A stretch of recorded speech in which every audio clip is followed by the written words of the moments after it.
ডিফুত বিশ্ব পশু চিকিৎসা দিৱস পালন শনিবাৰে পুৱা 10 বজাৰ পৰা সমগ্ৰ বিশ্বৰ লগত সংগতি ৰাখি ডিফুত বিশ্ব পশু চিকিৎসা দিৱস পালন কৰা হয় অল পাউচ এণ্ড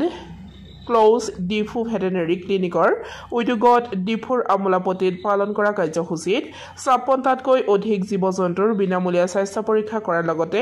285টা জীৱ-জন্তুক বিনামূলীয়া প্ৰতিষেধক প্ৰদান কৰা হয় বুলি জানিব পৰা গৈছে ইয়াৰ উপৰি কৃষকসকলৰ সৈতে এক মত বিনিময় অনুষ্ঠান অনুষ্ঠিত হৈ যায় উক্ত কাৰ্যসূচীত পশু চিকিৎসক ডাক্তৰ লনি দত্তৰ লগতে সক্ৰিয় সহকৰ্মী সমীৰ কাঠু সুৰেশ হানচি বাসু থাপা আৰু আকাংক্ষা দত্ত আৰু অন্যান্য সক্ৰিয় কৰ্মী উপস্থিত থাকে ডিফুৰ পৰা সাইদুল ইছলামৰ ৰিপৰ্ট